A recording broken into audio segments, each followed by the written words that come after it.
ஒரு சன்னியாசி அவரு ஒரு நாள் ஒரு கனவு கண்டாராம். அந்த கனவுல அவர் சொர்க்கத்துக்கு போறார்.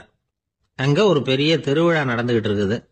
எங்க பார்த்தாலும் அலங்கார வளைவுகள், வண்ணமயமான விளக்குகள், பாதைகள் பூரா மலர்கள், எல்லா கட்டடங்களும் ஒளிமயம். அவ்வளவு கோலாகலமா பிரம்மாண்டமா அந்த திருவிழா நடந்துகிட்டு இருக்குது. அது என்ன திருவிழாங்கிறது இந்த சன்னியாசிக்கு புரியல. அங்க எதிரில் வந்துகிட்டு இருந்த ஒருத்தரை நிறுத்தி, என்ன விசேஷம் இங்க அப்படின்னு விசாரிச்சாராம். உனக்கு தெரியாத விஷயம், இன்னைக்கு இறைவனுக்கு பிறந்த நாள், அதைத்தான் எல்லாரும் சேர்ந்து கொண்டாடுறோம். இதுக்காக பிரம்மாண்டமான ஊர்வலம் ஒண்ணு வரப்போகுது. இறைவனே அந்த ஊர்வலத்துல கலந்துகிறார் அப்படின்னார் அவரு. உடனே அந்த சன்னியாசி ஒரு மரத்து நிழல்ல ஒதுங்கி நின்றுகிட்டார். ஊர்வலம் வந்துகிட்டு இருக்குது. முதல்ல ஒரு குதிரை வந்துகிட்டு இருக்கு. அது மேல ஒருத்தர் உட்காந்துருக்கிறார். அவருக்கு பின்னாடி நிறைய பேர் கூட்டமா வந்துகிட்டு இருக்கிறாங்க. இவ்வளவு கூட்டம் இவர் பின்னாடி வருதே, யார் இவரு அப்படின்னு கேட்டார். ஒரு மதத்தின் பெயரை சொல்லி, இவர் அந்த மதத்தின் தலைவர், அவரை பின்பற்றுகிற மக்கள் கூட்டம் பின்னாடி வந்துகிட்டு இருக்குது அப்படின்னு விவரம் சொல்லி இருக்கிறாங்க. இவங்களுக்கு அடுத்தபடியா இன்னொரு குதிரையில ஒருத்தர் வந்துகிட்டு இருக்கிறார். அவருக்கு பின்னாடி ஏகப்பட்ட கூட்டம். இவர் யாருங்க அப்படின்னு கேட்டிருக்காரு சன்னியாசி.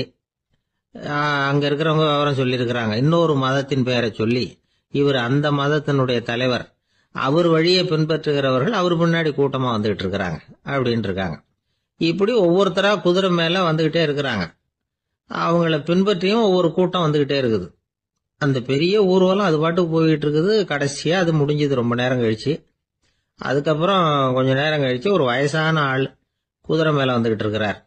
ஆனா அவருக்கு பின்னாடி யாருமே இல்லை. அவரு பரிதாபமா தனியா வந்துகிட்டு இருக்கிறார். அவரு அந்த ஊர்வலத்தை சேர்ந்தவரா இல்லையாங்கிறதே தெரியல. இவர் யாரு, இவர் ஏன் இப்படி தனியா வந்துகிட்டு இருக்கிறார் அப்படின்னு கேட்டிருக்காரு அந்த சன்னியாசி. என்னது இப்படி கேக்குறீங்க, இவர் தான் கடவுள், இவருக்காக தான் இன்னைக்கு இந்த ஊர்வலமே நடக்குது, இவருக்கு தான் இன்னைக்கு பிறந்த நாள், முன்னாடி போற ஊர்வலம் பூரா இவருடைய பிறந்த நாளை கொண்டாடுறதுக்காக தான் அப்படின்னு இருக்காங்க. இதை கேட்டதும் அந்த சன்னியாசிக்கு திடுக்குன்னு தூக்கி போட்டிருக்கு. இது வரைக்கும் கனவு கண்டுகிட்டு இருந்தவர் முடிச்சுக்கிட்டார். அதுக்கப்புறம் தான் யோசிச்சு பார்த்திருக்கார். உண்மைதான், மக்கள் எல்லாரும் பக்தி மார்க்கத்துல போறதா நினைச்சுக்கிட்டு பாதை மாறி போயிட்டு இருக்கிறாங்க. கடவுளை பின்பற்றுவதாக நினைக்கிறாங்க பக்தர்கள். ஆனா கடவுளுக்கு பின்னாடி யாருமே இல்லை. இன்னமும் இயல்பா இதை பத்தி யோசிச்சு பார்த்தா, உண்மைக்கு பின்னாடிதான் நான் போய்கிட்டு இருக்கேன் அப்படின்னு நிறைய பேர் சொல்றாங்க. ஆனா அந்த உண்மை அனாதையா போய்கிட்டு இருக்குது. அப்படி ஆயிட்டுது உலகம். இந்த காலத்திலயும் ஒரு ஊர்வலம்.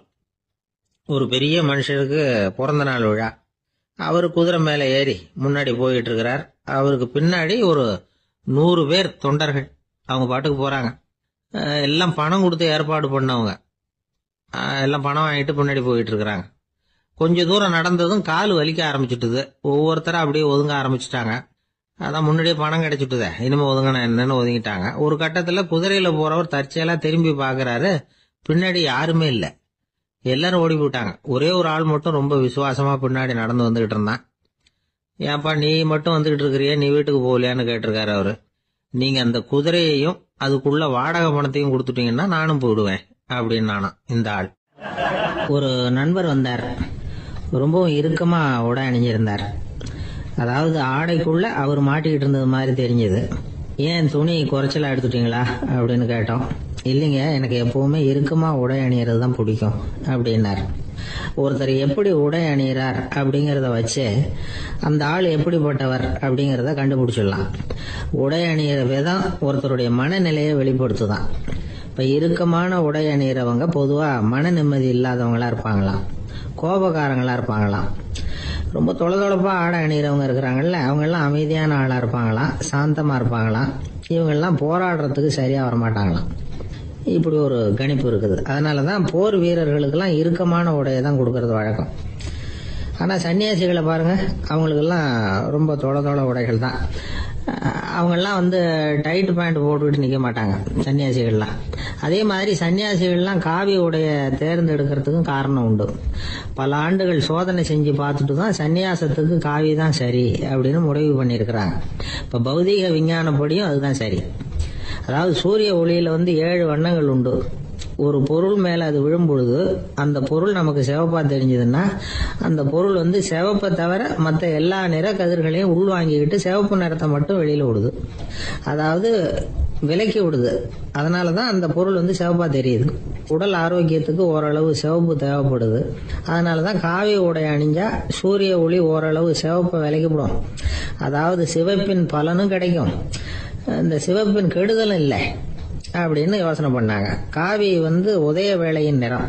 கீழ் வானத்துல கதிர் உதிக்கிற வேளையில முதல் ஒளி தோன்றுகிற நேரத்துல காவி நிறம் தான் கசியும். தியானம் செய்யறப்ப முதல்ல காணக்கூடிய ஒளி காவி நிறம் தான். தியானத்தின் உச்ச நிலையின் நிறம் நீலம். தியானம் காவி நிறத்துல ஆரம்பமாகி நீல நிறத்துல நிறைவடைகிறது அப்படிங்கிறார் ஓஷோ. நீலம் தியான சிகரம், காவி தியான ஆரம்ப குறியீடு, ஒரு சன்னியாசியின் ஆரம்ப தரிசனம் அப்படிங்கிறார் அவர். ஒருத்தர் நாள் பூரா காவி உடைய அணிஞ்சிருந்தா அந்த நிறம் அவருக்கு தியானத்தை பத்திய நினைவை ஊட்டிக்கிட்டே இருக்கும். இப்படியே ஆடைக்கும் தியானத்துக்கும் இடையில ஒரு தொடர் ஏற்படுது. ஒரு துறவியின் உள்ளார்ந்த பண்பா அது மாறுது. கடை வீதியில ஒரு பொருள் வாங்க போறோம், அது மறந்துடக்கூடாதுங்கிறதுக்காக ஞாபகம் முடிச்சு போட்டுக்கிறோம். அந்த முடிச்சுக்கும் பொருளுக்கும் தொடர்பு இல்லை. ஆனா கடை வீதிக்கு போன உடனே அந்த முடிச்சு அந்த பொருளை ஞாபகப்படுத்துது.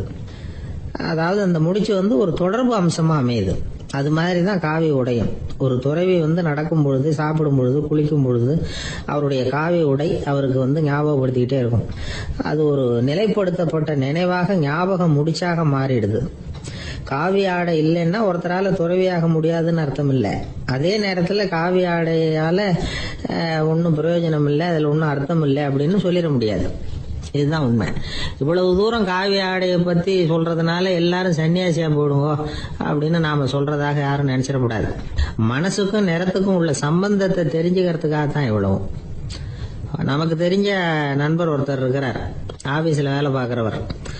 ஒவ்வொரு மாசமும் 20ஆம் தேதிக்கு பிறகு அவரை போய் பாத்தீங்கன்னா காவி உடை அணிஞ்சுக்கிட்டு, கண்ணை மூடிக்கிட்டு, கை ரெண்டையும் விரிச்சு வச்சுக்கிட்டு தியானத்திலேயே உட்காந்துருப்பாரு.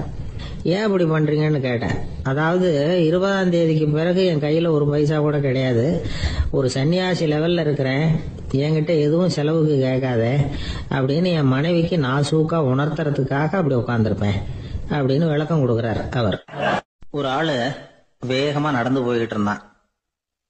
அவன் வேகமா நடக்கிறதுக்கு காரணம் வெயில் காலம், காலில் செருப்பு இல்ல, மணல் பாதை, அதுதான் வேகம். காலில் செருப்பும் இல்லாம கையில கொடையும் இல்லாம அந்த ஆளு வெயில்ல நடந்து போய்கிட்டு இருக்கிறான். அந்த சமயத்துல இன்னொருத்தன் குதிரை மேல ஏறி அந்த வழியா வந்துகிட்டு இருக்கிறான். அவன் காலில் செருப்பும் இருந்தது, கையில கொடையும் இருந்தது. நடந்து போய்கிட்டு இருந்தவன் அந்த குதிரை ஆசாமியை பார்த்து கேட்டான், ஐயா, நீங்களும் குதிரை மேல உட்காந்துக்கிட்டு போய்கிட்டு இருக்கிறீங்க, அப்படி இருக்கிறப்போ உங்களுக்கு அந்த செருப்பு என்னத்துக்கு, அதை எனக்கு கொடுத்து உதவலாமே அப்படின்னா. குதிரை மேல உட்காந்துருந்தவன் யோசனை பண்ணி பார்த்தான், இவன் சொல்றது நியாயம்தானே அப்படின்னு சொல்லி தன்னுடைய செருப்பை கழட்டி அந்த வழிபோக்கனுக்கு கொடுத்துட்டான். ரொம்ப நல்லதுங்க அப்படின்னு சொல்லி இவன் அதை வாங்கி காலில் மாட்டிக்கிட்டான். அதுக்கப்புறம் மறுபடியும் ஆரம்பிச்சான், ஐயா, நீங்க குதிரையில போறதுனால போக வேண்டிய இடத்துக்கு வேகமா போய் சேர்ந்துருவீங்க, அதனால உங்க கையில் அந்த கொடை என்னத்துக்கு, நான் நடந்து போயிட்டு இருக்கிறவன், ரொம்ப நேரம் நடக்க வேண்டியிருக்கும் இந்த வெயில்ல, அதனால அந்த கொடையையும் எனக்கு கொடுங்களேன் அப்படின்னா. குதிரை வீரன் யோசனை பண்ணி பார்த்தான், இதுவும் நியாயம்தானே அப்படின்னு அவனுக்கு தோணுச்சு. உடனே இறக்கப்பட்டு தன் காலில் இருந்த செருப்பை கொடுத்தது மாதிரியே தன் கையில் இருந்த கொடையையும் இவங்கிட்ட கொடுத்துட்டான். அதுக்கப்புறம் அவன் நிம்மதியா புறப்பட்டான். இப்ப மறுபடியும் கை தட்டி அவனை நிறுத்தினான். கீழே நின்றுட்டு இருந்தவன், என்னப்பா ஏன் என்ன நிறுத்தின, இன்னும் ஏதாவது வேணுமா உனக்கு அப்படின்னா குதிரையில இருந்தவன். இப்ப மெதுவா வாயை திறந்து அந்த குதிரையையும் என்கிட்ட கொடுத்துருங்களேன்னா. அந்த குதிரை வீரன் இப்ப ஒரு கணம் யோசனை பண்ணி பார்த்தான். உடனே என்ன பண்ணான் தெரியுமா, தன்கிட்ட இருந்த குதிரை சவுக்கை எடுத்தான். குதிரை சவுக்கால அந்த ஆளை வாங்குவாங்கன்னு வீசி தள்ளிவிட்டான். இவ்வளவு சவுக்கடியும் வாங்கிக்கிட்டு இந்த ஆள் என்ன பண்ணான் தெரியுமா, சிரிக்கிறான். அடி வாங்கிட்டு யாராவது சிரிப்பாங்களா? குதிரை வீரனுக்கு ஒன்னும் புரியல. என்னப்பா அது, ஏன் இப்படி அடி வாங்கிட்டு இப்படி சிரிக்கிறியே அப்படின்னு கேட்டான். இப்ப அந்த வழிபோக்கன் சொல்றான், ஐயா, நான் இப்படி சிரிக்கிறதுக்கு காரணம் இருக்கு. இப்படி குதிரை கேட்டு உங்ககிட்ட அடி வாங்கலைன்னு வச்சுக்கோங்க, என் உயிர் உள்ள வரைக்கும் மனசுல ஒரு தவிப்பு இருந்துகிட்டே இருக்கும். செருப்பையும் கொடையையும் கேட்ட உடனே கொடுத்தவன் குதிரையையும் கேட்டிருந்தா கொடுத்துருப்பானோ அப்படிங்கிற பேராசையில ஏங்கிக்கிட்டே இருந்திருப்பேன். இப்ப உங்ககிட்ட அடி வாங்கின பிறகு என்னுடைய அந்த சந்தேகம் தீர்ந்து போச்சு. என்னுடைய ஆசைக்கு எல்லை எது அப்படிங்கறத எனக்கு புரிஞ்சுட்டுது அப்படின்னு சொல்லிவிட்டு அவன் நடக்க ஆரம்பிச்சுட்டானான். ஆசைக்கும் எல்லை உண்டு அப்படிங்கறத விளக்கறதுக்காக வாரியார் சுவாமிகள் சொல்ற கதை இது. இந்த காலத்திலயும் ஒருத்தன் அது மாதிரி கொடை செருப்போட குதிரையில போய்கிட்டு இருந்தான். எதிரில் நடந்து வந்தவன், ஐயா உங்க கொடையை எனக்கு கொடுங்களேன்னு கேட்டான். உடனே அவன் குதிரையிலிருந்து கீழே குதிச்சு அவனை சாட்டையால் அடிக்க ஆரம்பிச்சுட்டான். இன்னொருத்தர் அந்த வழியா வந்தவர் இதை பார்த்தார். ஏன்பா அவன் கேட்டான், உன்னால முடியலன்னா இல்லைன்னு சொல்லிட வேண்டியதுதானே, அதுக்காக ஏன் இப்படி அவனை போட்டு அடிக்கிறேன்னு கேட்டார். உங்களுக்கு விவரம் புரியாது சார், காலம் ரொம்ப கெட்டு போச்சு. கேட்டதை கொடுத்தேன்னு வச்சுக்கோங்க, இந்த குதிரையே என்னோடது, அவன் திருடிக்கிட்டு போறான் அப்படின்னு என் பேர்ல புகார் கொடுக்க ஆரம்பிச்சிருவான் சார் அப்படின்னா. அது எப்படி அவ்வளவு உறுதியா சொல்றேன்னு கேட்டார் அவரு. ஏற்கனவே அது மாதிரி ஒருத்தன் பேர்ல புகார் கொடுத்துட்டு தான் இந்த குதிரையை நான் தள்ளிட்டு வந்துகிட்டு இருக்கிறேன் அப்படின்னார். நமக்கு முன்னாடி நமக்கு வேண்டிய ஒருத்தர் ஒரு கிளாஸ்ல நமக்கு பழச்சாறு கொண்டாந்து வைக்கிறாருன்னு வச்சுக்கோங்க. உடனே நாம என்ன பண்ணுவோம், எடுத்து கிடுகிடுன்னு சாப்பிட்ருவோம் அடுத்தவங்க யாரும் வர்றதுக்குள்ள. அதை விட்டுட்டு அதை கொண்டாந்து வச்சவர்கிட்டயே அதோட விலை என்ன அப்படி இப்படின்னு நான் கேட்டுக்கிட்டு இருப்போம். நாம கேட்க மாட்டோம். ஆனா காந்திஜி அப்படி கேட்டாராம். எப்ப தெரியுமா, 1935 அந்த வருஷம் மே மாசத்துல ஒரு நாள் காந்திஜி டெல்லியில இருக்கிறார். அப்ப அவருக்கு 2 டம்ளர் மாம்பழச்சாறு கொண்டாந்து கொடுக்குறாங்க. அதை வாங்குறாரு. இதோட விலை என்ன அப்படின்னு கேட்டார் காந்திஜி. யாருக்கிட்ட கேட்டாருன்னா மனுபென் காந்தி கிட்ட கேட்கிறார். அவங்க தான் கொண்டாந்து கொடுக்குறாங்க. காந்திஜிக்கு உதவி செய்யறதுக்காக அவர் கூடவே இருந்தவங்க அவங்க கிட்ட தான் கேட்கிறாரு. காந்திஜி சும்மா வேடிக்கைக்காக இப்படி கேட்கிறாருன்னு நினைச்சுட்டாங்க அந்த அம்மா. அதுவும் இல்லாம அதோட விலையை கேட்டா காந்திஜி நிச்சயமா அதை சாப்பிட மாட்டார் அப்படிங்கிற பயம் வேற. அதனால அந்த அம்மா பதில் எதுவும் சொல்லாம கம்முன்னு இருந்துட்டாங்க. கொஞ்ச நேரம் ஆச்சு. அந்த பழச்சாறு வச்ச இடத்துல அப்படியே இருக்குது, வச்ச இடத்துல வச்சபடியே இருக்கு. காந்திஜி அதை சாப்பிடவே இல்லை. மனுபென் காந்தி பார்த்தாங்க. மெதுவா காந்திஜி கிட்ட போய் அதை சாப்பிடுங்களேன் அப்படின்னாங்க. பழச்சாறு விலை என்னன்னு கேட்டேன், அதுக்கு பதில் இல்லை. அது முதல் தப்பு. பதில எதிர்பார்த்திருந்தும் அதை பத்தி விசாரிக்கல, அது 2வது தப்பு. இப்படி 2 தப்புகளை பண்ணிவிட்டு என்கிட்ட வந்து இதை சாப்பிடுங்கன்னு சொன்னா அது எப்படி அப்படின்னு கேட்டாராம் காந்திஜி. மனுபென் காந்தி என்ன சொல்றதுன்னு தெரியாம திகைச்சு போய் நின்றுகிட்டு இருந்தாங்க. காந்திஜி தொடர்ந்து சொன்னாராம், இப்ப என் முன்னாடி வச்சிருக்கிற இந்த பழச்சாறு விலை சுமாரா ஒரு ½ ரூபாயாவது இருக்கும். அது அந்த காலத்து மதிப்பு. இந்த பழச்சாறு இல்லாம கூட என்னால இருக்க முடியும். ஆனா அவசியமான பொருள்களை வாங்கறதுக்கு கூட சக்தி இல்லாத மக்கள் இந்த நாட்டில் நிறைய பேர் இருக்கிறாங்க. அப்படி இருக்கிறப்போ எனக்கு என்னத்துக்கு இந்த விலை உயர்ந்த பானம்? இதை இப்போ நான் சாப்பிட்டா என் உடம்பு வேணும்னா ஆரோக்கியமாகலாம், ஆனா என் மனசு அமைதி அடையாது. எனக்கு என்னுடைய உடல் ஆரோக்கியத்தை விட மன ஆரோக்கியம் தான் முக்கியம். அதனால இதை நான் சாப்பிட மாட்டேன், எடுத்துட்டு போயிடு அப்படின்னாராம். அந்த சமயத்துல ஒரு அகதி பொண்ணு 2 குழந்தைகளோட காந்திஜியை பார்க்கறதுக்காக வந்தது. வணக்கம் சொல்லிச்சு. காந்திஜி உடனே தனக்கு முன்னாடி இருந்த பழச்சாற்றை எடுத்து அந்த பொண்ணுகிட்டையும் குழந்தைகள்கிட்டையும் கொடுத்து சாப்பிட சொன்னார். அவங்க அதை வாங்கி ரொம்ப சந்தோஷத்தோட சாப்பிட்டாங்களாம். அதை பார்த்த காந்திஜி முகத்துல ஒரு புன்னகை, ஒரு பரவசம், ஒரு திருப்தி. அவர் மனசு நிறைஞ்சி இருந்தது. அப்போ அவர் சொன்னாராம், ஆண்டவன் எனக்கு எப்பவும் சரியான சமயத்துல கை கொடுப்பாருங்கிறது அதுக்கு இதுதான் அத்தாட்சி. நான் ஒரு இக்கட்டான சூழ்நிலையில இருக்கிறப்ப கூட கடவுளின் கருணையால அந்த சூழ்நிலை என்னை பாதிக்கல. என் கூட இவ்வளவு நாள் பழகியும் கூட இங்க இருக்கிறவங்க எனக்கு அதிக விலை உள்ள பழரசத்தை கொடுத்தாங்க. ஆனா சரியான நேரத்துல அதை சாப்பிட வேண்டியவங்களை என்கிட்ட அனுப்பி வச்சு என்னை சந்தோஷப்படுத்தினார் கடவுள், அவருக்கு நன்றி அப்படின்னாராம் மகாத்மா காந்தி. உடல் ஆரோக்கியத்தை விட மன ஆரோக்கியம் தான் எனக்கு முக்கியம்னு சொன்னார் பாருங்க. அதை நாம எல்லாரும் மனப்பூர்வமா இன்னைக்கு சிந்திச்சு பார்க்கணும். இந்த காலத்துல எல்லாரும் அப்படியா நினைக்கிறாங்க? எனக்கு தெரிஞ்ச ஒருத்தர் இருந்தார். தினமும் காலையில ஒரு காபி சாப்பிட உட்கார்ற நேரத்துல பக்கத்து வீட்டுக்காரர் வந்து சேருவார் கரெக்டா. உடனே அவரும் தனக்குன்னு வந்திருக்கிற காப்பியை எடுத்து மனப்பூர்வமா பக்கத்து வீட்டுக்காரர்கிட்ட கொடுத்துருவார். அதுக்கப்புறம் அவருக்காக வேற காப்பி போட்டு கொண்டாந்து கொடுத்தாலும் வேண்டான்னு சொல்லிடுவார். ஆண்டவனா பார்த்து சரியான நேரத்துல அவரை எங்க வீட்டுக்கு தினமும் அனுப்பி வைக்கிறார் அப்படிம்பார். ஏன் அப்படி சொல்றீங்க அப்படின்னு கேட்டோம் ஒரு நாள். அதுக்கு அவர் சொல்றார், எனக்கு என்னோட உடல் ஆரோக்கியம்தான் முக்கியம். இத கடவுள் புரிஞ்சுக்கிட்டு எங்க வீட்டு காபியை சாப்பிடுறதுக்கு தினமும் அடுத்த வீட்டுக்காரனை அனுப்பி வைக்கிறார் அப்படின்னார் அவர். ஒரு ஊர்ல ஒரு இளைஞன் இருந்தான். ஒரு நாள் அவன் ஒரு குருவை தேடிட்டு புறப்பட்டான். ஊரை விட்டு வெளியில போனான். போகிற வழியில ஒரு காடு. அந்த காட்டுல ஒரு மரத்தடியில ஒரு பெரியவர் உட்கார்ந்துருக்கிறார். அமைதியா மௌனமா அவர் அமர்ந்திருக்கிறார்.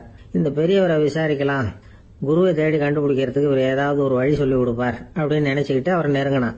ஐயா, எனக்கு ஒரு குரு தேவை, எங்க கிடைப்பார், அவரை எப்படி அடையாளம் கண்டுபிடிக்கிறது, அதை பத்தி ஏதாவது விவரம் சொன்னீங்கன்னா நான் கண்டுபிடிச்சுக்குவேன் அப்படின்றான். பெரியவர் நிமிர்ந்து பார்த்தார். தம்பி, அது ரொம்ப சுலபம். அவர் வயசானவரா இருப்பார், என்னை விட சுமார் 30 வயசு அதிகமா இருக்கும். அவர் ஒரு மரத்தடியில் தான் உட்கார்ந்துருப்பார் அப்படின்னு இருக்கான். சரிங்க பெரியவரே, அது என்ன மாதிரியான மரம், எப்படி இருக்கும் அப்படின்னு கேட்டிருக்கான். பெரியவர் அந்த விவரங்களையும் சொல்லியிருக்கிறாரு. அது மட்டும் இல்ல, சந்திக்கிற நாள், நேரம், வினாடி முதற்கொண்டு எல்லா விவரங்களையும் துல்லியமா சொன்னாராம். இவ்வளவு விவரங்களை இவரால் எப்படி சொல்ல முடியுது அப்படின்னு இவனுக்கு ஆச்சரியம். இருந்தாலும் அந்த பெரியவர் கடைசியா ஒரு விவரம் சொன்னார். அது என்ன தெரியுமா, எப்படியும் நீ அவரை சந்திக்கிறதுக்கு ஒரு 30 வருஷம் ஆகும் அப்படின்னு சொல்லிவிட்டாராம். ரொம்ப நன்றிங்க பெரியவரே அப்படின்னு சொல்லிவிட்டு அந்த இளைஞன் புறப்பட்டு இருக்கான். இப்போ அவனுக்கு குரு பத்தின விவரம் எல்லாம் கிடைச்சிட்டுது, சந்திக்கிற நேரமும் தெரிஞ்சுட்டுது. ஆனா 30 வருஷம் அவரை தேடி அலைய வேண்டி இருக்குமே. அவன் தேட ஆரம்பிச்சான். காடு மலை எல்லாம் சுத்தி அலைஞ்சான். பல வருஷங்கள் தேடினான். அழுத்து போயிட்டான். கடைசியில அவனுக்கும் வயசாயிட்டுது. கடைசியில தன்னுடைய சொந்த ஊருக்கே திரும்பி போயிட்டு இருந்தான். அங்க ஒரு மரத்தடியில அவன் தேடிட்டு இருந்த குருநாதர் கிடைச்சார். யார் அவருன்னா, 30 வருஷத்துக்கு முன்னாடி வழி சொல்லி கொடுத்தாருல அதே பெரியவர். அவருக்கு இப்ப 30 வயசு அதிகமா இருந்தது. அதே மரம், அன்னைக்கு பெரியவர் சொன்ன அடையாளம் இப்ப பொருத்தமா இருந்தது. இப்ப அந்த பெரியவர் சொன்னார், சரியா வந்து சேர்ந்துட்ட, வா, உனக்காக தான் நான் இவ்வளவு காலமும் காத்துக்கிட்டு இருந்தேன் அப்படின்னாராம். என்ன சொல்றீங்கன்னு இருக்கான். 30 வருஷத்துக்கு முன்னாடி என்கிட்ட வந்தியே, அப்பவே என் காலம் வந்து முடிஞ்சு போயிருந்தது. அப்பவே என்ன உனக்கு அடையாளம் தெரியல, அதனால இவ்வளவு காலம் உனக்காக காத்துட்டு இருக்கும்படி ஆயிட்டுது அப்படின்னாராம். ஐயா, அப்பவே நீங்க சொல்லியிருக்கலாமே, இதுதான் 30 வருஷம் கழிச்சு நீ சந்திக்க போற இடம், நான் தான் உன்னுடைய குரு அப்படின்னு சொல்லியிருக்கலாமே அப்படின்னு இருக்கான். அந்த பெரியவர் சிரிச்சுக்கிட்டே இதுக்கு பதில் சொன்னாராம். நான் எவ்வளவோ விவரமா தான் சொன்னேன், நீ சரியா புரிஞ்சுக்கல. காரணம், அப்போ நீ போதுமான அளவுக்கு பக்குவம் பெற்றிருக்கவில்லை, அதனால புரியும் சக்தி இல்லாம போயிட்டுது. அப்போ 30 ஆண்டு காலம் நீ அலைஞ்சு தெரிஞ்சிருக்கிற, அது காரணமா இப்போ உனக்கு அந்த பக்குவம் வந்துட்டுது. அதனாலதான் அடையாளம் காண முடிஞ்சது, நானே உன்னுடைய குரு அப்படின்னாராம். இதுல இருந்து என்ன தெரியுதுன்னா, ஆன்மீகத்துல மாணவனாக சேர்றதுக்கு கூட ஒரு பக்குவத்தன்மை தேவைப்படுது. ஒரு பெரிய ஞானி, அவர்கிட்ட சீடனா இருக்க ஒருத்தன் வந்தான். எதிரில் நின்னா. ஞானி அவனை வெகு நேரம் உற்று பார்த்தார். அப்புறம் சொன்னார், சீடனா இருக்கிறது ரொம்ப சிரமம்னார்.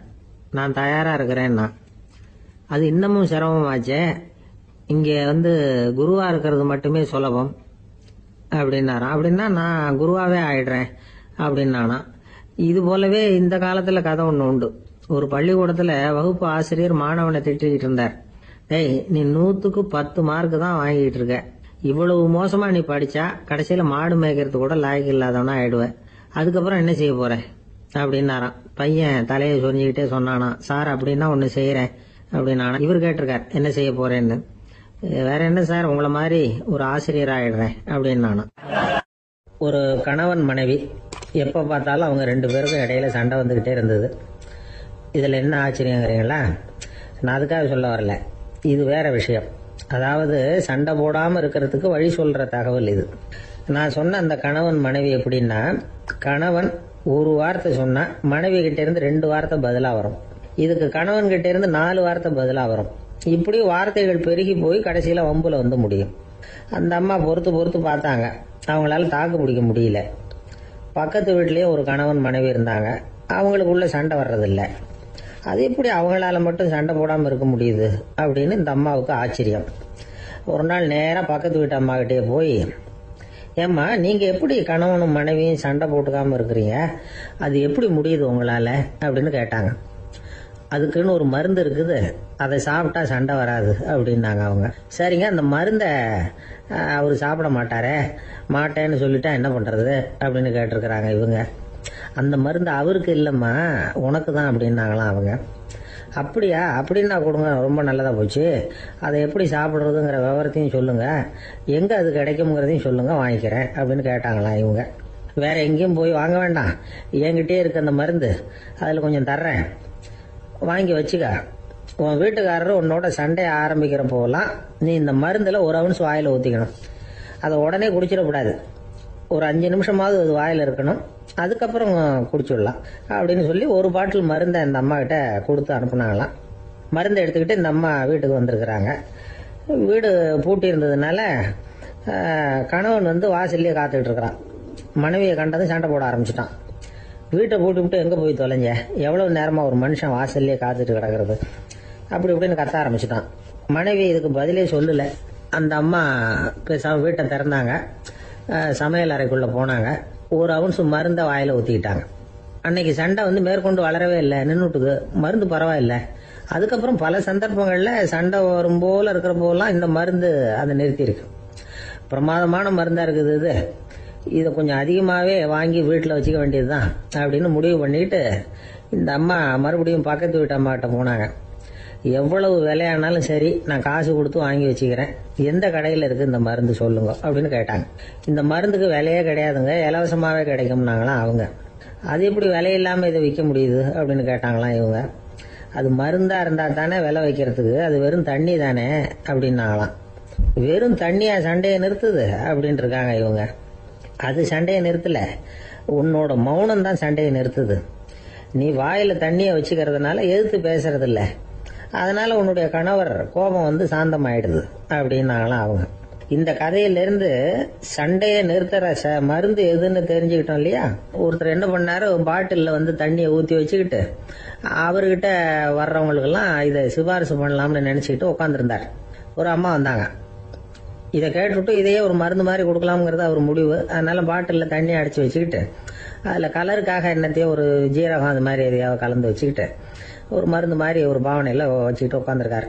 யாராவது வீட்டில் சண்டைன்னா என்கிட்ட வாங்க மருந்து தரேன்னு.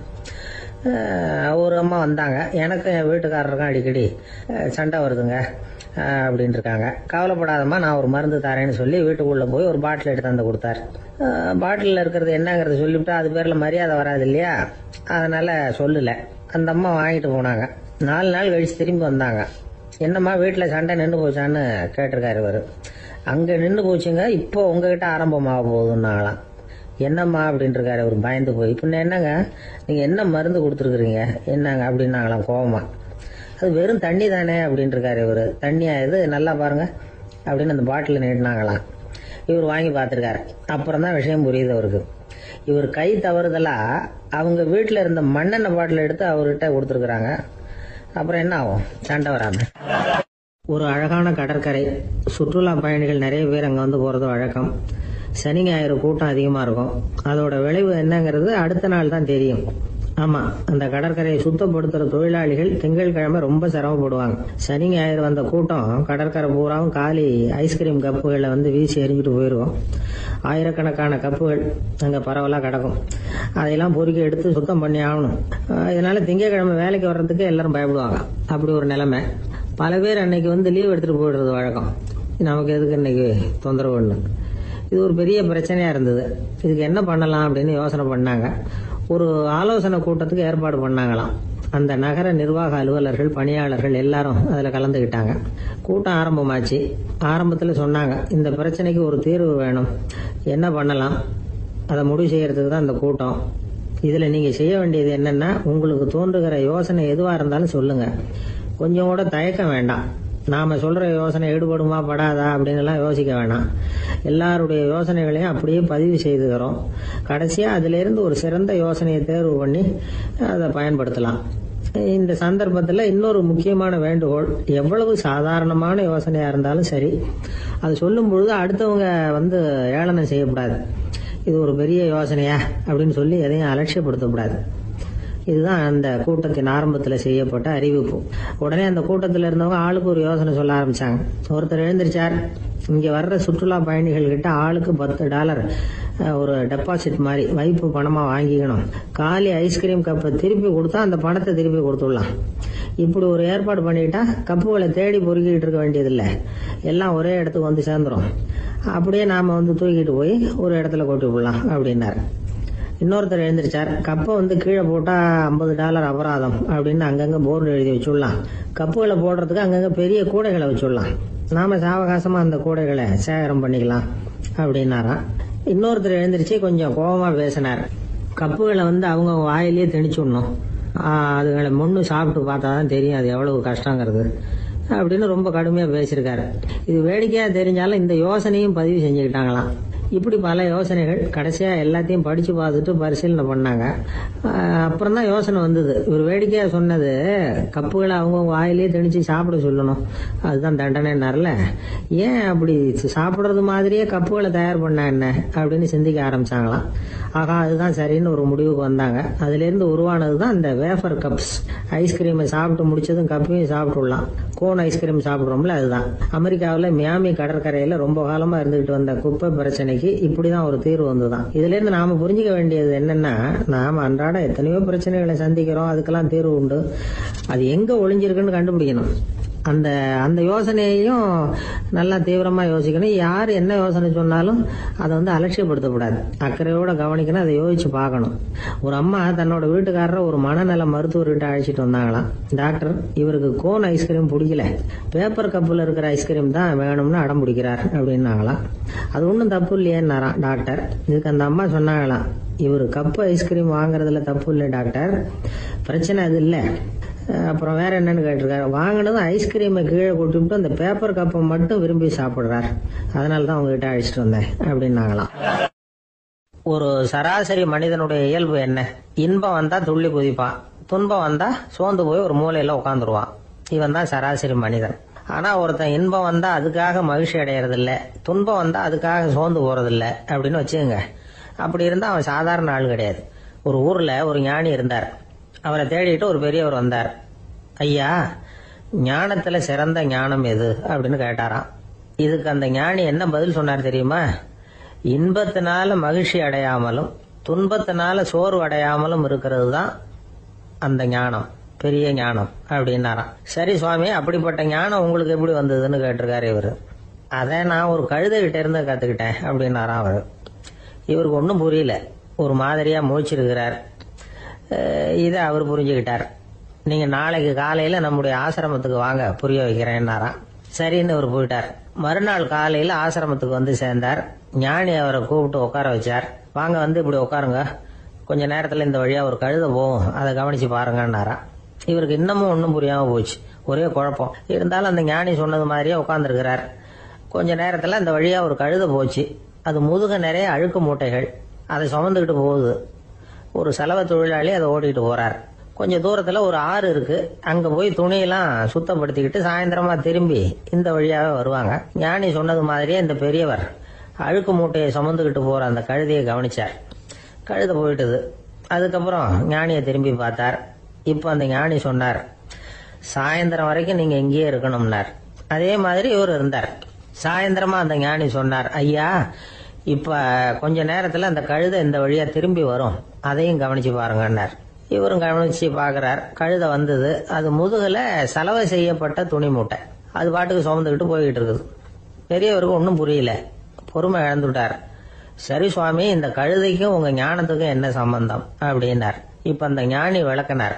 ஐயா, இந்த கழுதை இதே மாதிரி தினமும் காலையில அழுக்கு மூட்டைகளை சுமந்துக்கிட்டு ஆத்துக்கு போகுது, மாலையில வெண்மையான சுத்தமான துணிகளை சுமந்துக்கிட்டு திரும்பி ஊருக்கு போகுது. காலையில இது போகும் பொழுது முதுகுல அழுக்கு மூட்டைகளை சுமந்துக்கிட்டு போறோமேங்கிற வருத்தமும் அதுக்கு கிடையாது. சாயந்தரம் திரும்பி வரும்பொழுது சுத்தமான துணிகளை சுமந்துக்கிட்டு வர்றோமேங்கிற மகிழ்ச்சியும் அதுக்கு இல்லை. இதை பார்த்துதான் நானும் அது மாதிரி ஞானத்தை கத்துக்கிட்டேன் அப்படின்னாராம். அதனால யாரு கத்து கொடுக்கறாங்க அப்படிங்கறத விட எதை கத்துக்கிறோம் அப்படிங்கறது தான் முக்கியம். ஒரு சினிமா பாக்குறோம், ஒரு அருவி கொட்டுறது மாதிரி காட்சி வருது, தண்ணீர் வழியுது. படம் முடிஞ்சதும் பாத்தீங்கன்னா அந்த திரை என்ன நனைஞ்சு போயா இருக்கும். ஒரு தீப்பிடிச்சு எரியிற காட்சியே சினிமாவில் பாக்குறீங்க, காட்சி முடிஞ்சதும் அந்த வெண் திரையே கருகி போயா இருக்கும். படத்துல வர்ற தண்ணீரும் நெருப்பும் அந்த திரையை பாதிக்கிறது இல்லை. நாம அந்த திரை மாதிரி இருக்கிறதுக்கு கத்துக்கணுமா. அந்த பக்குவம் வந்துட்டதுன்னா இன்பமும் துன்பமும் நம்ம எதுவும் செய்யாது. ஒரு சினிமாவை பாக்குற வரைக்கும் சிரிக்கலாம், அழலாம். பார்த்துட்டு வெளியில வரும்பொழுது அழுதுகிட்டே வரக்கூடாது. ஒருத்தர் வந்தார், அப்படி படம் முடிஞ்சு வெளியில வரும்பொழுது அருவி மாதிரி கண்ணீர் சிந்திக்கிட்டே வர்றார். ஏன் சார், படம் அவ்வளவு சோகமா அப்படின்னு கேட்டார். இன்னொருத்தர், இல்ல சார், கூட்டம் ரொம்ப குறைச்சல் சார். மொத்தம் படம் பார்க்க வந்தவங்களே 15 பேர் தான் சார் அப்படின்னார் கண்ணீரை தொடச்சிக்கிட்டே. அதுக்கு நீங்க ஏன் சார் அழறீங்கன்னு கேட்டார் அவரு. இந்த படத்தோட தயாரிப்பாளரே நான் தான் சார் அப்படின்னாரா இவர். ஒரு ஊர்ல ஒரு ஆள் இருந்தான், தையல் கடை வச்சிருந்தான். அவங்கிட்ட ஒருத்தன் ஒரு சட்டை துணி எடுத்து கொடுத்து தைக்க சொல்லியிருந்தான். வர்ற சனிக்கிழமை வா வந்து வாங்கிட்டு போ அப்படின்னு அவன் சொல்லியிருந்தான். அதே மாதிரி இவன் வந்தான். அவன் தச்சு வச்சிருந்த சட்டையை கொடுத்தான். இவன் வாங்கி அங்கேயே போட்டு பார்த்தான். கை நீளம் ஒண்ணுக்கு ஒண்ணு வித்தியாசமா இருந்தது. வலது கை இடது பக்கத்தை விட நீளம் குறைச்சலா இருந்தது. அவன் முணுமுணுக்க ஆரம்பிச்சுட்டான், என்ன இது இப்படி தைச்சுட்டியேன்னு. இதுக்கு அவன் சொன்னான், ஐயோ இதுக்காகவா சங்கடப்படுறீங்க, வலது கையை மட்டும் கொஞ்சம் உள்ள இழுத்தாப்புல வச்சுக்கிட்டீங்கன்னா சரியா போகுது.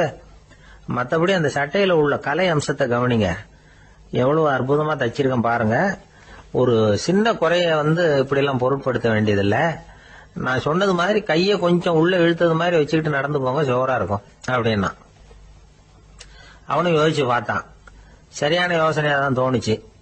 கொஞ்சம் முயற்சி பண்ணி வலது கையை கொஞ்சம் உள்ள இழுத்து சட்டை சரியா இருக்கிறது மாதிரி பண்ணிட்டான். இப்ப மறுபடியும் ஒரு பிரச்சனை.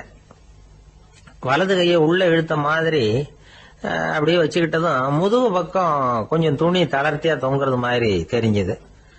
என்ன இது, முதுகு பக்கம் துணி குவிஞ்சுட்டுதே தொங்குதே அப்படின்னா மறுபடியும், அடடா இதுக்காகவா கவலைப்படுறீங்க, உடம்ப அதுக்கு தகுந்த மாதிரி கொஞ்சம் வளைச்சிக்கிட்டா சரியா போடுது. இதுக்காக அந்த அழகான தையலை பிரிச்சு அதுல உள்ள கலை அம்சத்தை கெடுக்கிறதுக்கு என் மனசு இடம் தரல. எவ்வளவுக்கு தளர்த்தியா இருக்கோ அவ்வளவுக்கு கொஞ்சம் உடம்ப வளைச்சி அப்படி குனிஞ்சது மாதிரி போங்க போதும் அப்படின்னா. அதுவும் நல்ல யோசனையா தான் பட்டுது இவனுக்கு. சரின்னு சொல்லிவிட்டு புறப்பட்டான். தெருவில் இறங்கினான்.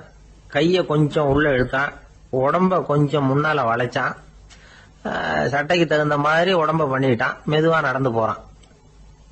இப்போ எதிரில் இன்னொருத்தன் வரான். இவனை பாக்குறான். இவன் போட்டிருக்கிற சட்டையை பாக்குறான். ஆஹா அற்புதம்ங்கிறான். சும்மா சொல்லக்கூடாது, ரொம்ப நல்லா இருக்கு நிச்சயமா.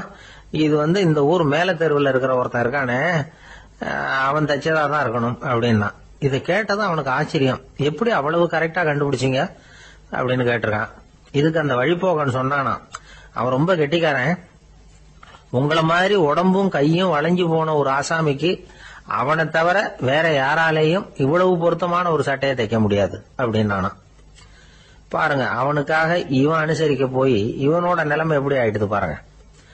இதே மாதிரிதான் சில சடங்குகளும் சம்பிரதாயங்களும் நம்மளை கோமாளி ஆக்கி விட்டுரும்.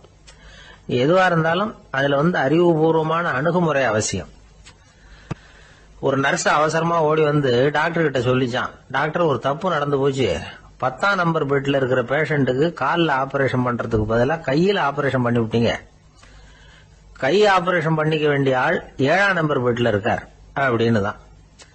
அதுக்கு ஒரு பதட்டப்படாம சொன்னாராம், பரவாயில்ல இவரை தூக்கி 7ஆம் நம்பர் பெட்ல போட்டுரு அப்படின்னாராம். கப்பல் கடல்ல போயிட்டு இருக்கு. புயல், சூறாவளி, அலையெல்லாம் பெருசு பெருசா ரொம்ப உயரமா உண்டாகுது. கடுமையான காற்றிலேயும் வேகமான அலைகள்லேயும் சிக்கி அந்த கப்பல் தடுமாறுது. திசை மாறி போச்சு. எந்த பக்கம் போயிட்டு இருக்கிறோம்னே தெரியல. அந்த கப்பலை செலுத்திக்கிட்டு இருந்த மாலுமி ரொம்ப சாமர்த்தியமா செயல்பட்டார். தன்னுடைய அறிவாற்றலையும் திறமையையும் முழுமையா பயன்படுத்தினார். அந்த கப்பலை கட்டுப்படுத்தினார். மெதுவா அந்த சூறாவளியிலிருந்து கப்பலை காப்பாத்தி கரைக்கு கொண்டுட்டு சேர்த்துட்டார். மாலுமின்னு ஒருத்தர் இருந்ததுனால அந்த மரக்கலம் காப்பாற்றப்பட்டது. மாலுமின்னு ஒருத்தர் இல்லைன்னு வச்சுக்கோங்க, அந்த கப்பலோட கதி என்னவா இருக்கும் யோசிச்சு பாருங்க. ஒரு கோபக்காரனுடைய நிலைமையும் அப்படித்தானா. கோபக்காரன்கிறவன் ஒரு மாலுமி இல்லாத மரக்கலம் அப்படிங்கிறார் நபிகள் நாயகம். கொந்தளிக்கிற கடல்ல கொடுமையான அலைகளின் உச்சியில அல்லல் படுகிற மரக்கலத்தை விட மோசமானது கோபக்காரனின் நிலைமை அப்படிங்கிறது அவருடைய கருத்து. அது மாதிரி இதுன்னு சொல்லல, அதை விட மோசம் இது அப்படிங்கிறார். ஏன் தெரியுமா, ஒரு கப்பல் கடல்ல தடுமாறினா அதை சரிப்படுத்த மாலுமி இருக்கிறார். அவர் தன்னுடைய சாமர்த்தியத்தினால அதை கட்டுப்படுத்தி சரியான வழிக்கு கொண்டுட்டு வந்துருவார். ஆனா கோபக்காரனுடைய நிலைமை அப்படி இல்லை அப்படிங்கிறார் நபிகள் நாயகம்.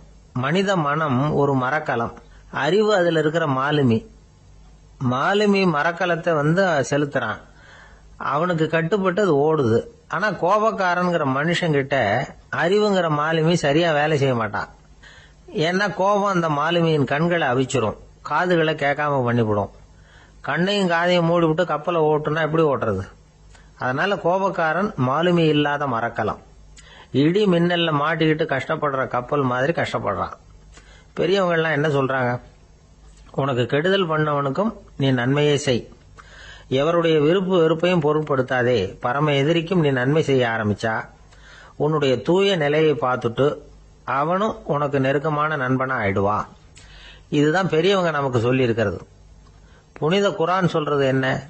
தீமையை நன்மையை கொண்டே நீர் தடுத்து கொள்ளும் அப்படின்னு சொல்லப்பட்டிருக்கு. அதுல இன்னா செய்தாரை ஒருத்தல் அவர் நாண நன்னயம் செய்து விடல் அப்படிங்கிறார் திருவள்ளுவர்.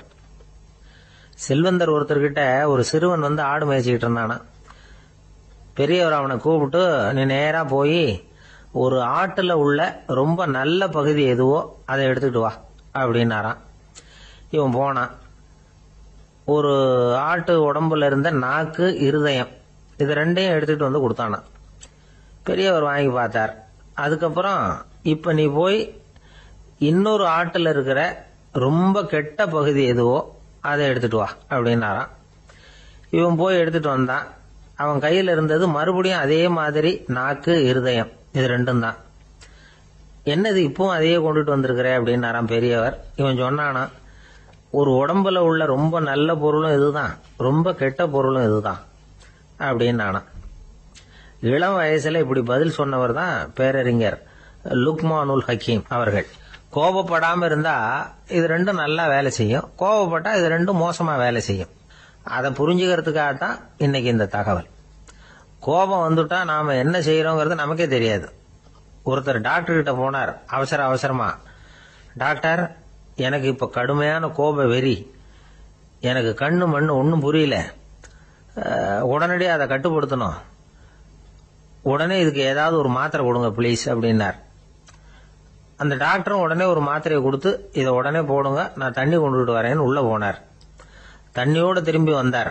இவரு சொன்னார், டாக்டர், நீங்க கொடுத்த மாத்திரை ரொம்ப பெருசா இருந்தது, இருந்தாலும் கஷ்டப்பட்டு முழுங்கிட்டேன்னார். டாக்டர் சந்தேகத்தோட மேசையை பாக்குறார். பார்த்தா மாத்திரை அங்கேயே இருக்குது, பேப்பர் வெயிட்ட காணல.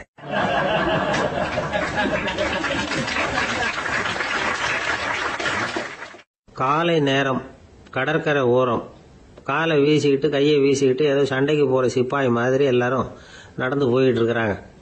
நடைப்பயிற்சி. அதுல நமக்கு தெரிஞ்ச ஒருத்தர் எதிரில் வந்தார் ரொம்ப வேகமா. என்ன சார் வாக்கிங்க அப்படின்னு கேட்டோம். அவரால் ஆமாம்னு பதில் சொல்ல முடியல, அவ்வளவு கஷ்டம். மூச்சு விடுறதுக்கே வாயை திறந்து மூடிட்டு இருக்கிறார். எங்க பேசுறது? கொஞ்சம் நின்று நிதானிச்சு மூச்சு விட்டுட்டு அதுக்கப்புறம் சொன்னார் ஆமா அப்படின்னு. என்ன சார் இவ்வளவு வேகம்னோ?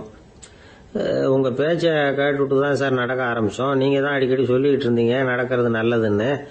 அன்னையிலேருந்து ஆரம்பிச்சுட்டேன், ஆனால் ரொம்ப கஷ்டமா இருக்குது சார். இப்ப பாருங்க, உங்ககிட்ட சுலபமா பேசக்கூட முடியல, மூச்சு வாங்குது, உடம்பு கூட வலிக்கிறது மாதிரி இருக்கு அப்படின்னு அவர் பாட்டுக்கு பேச ஆரம்பிச்சுட்டார். உங்களை யாரு சார் இவ்வளவு வேகமா நடக்க சொன்னது? வேகத்தை குறைங்க, மெதுவா நடங்க அப்படின்னோம்.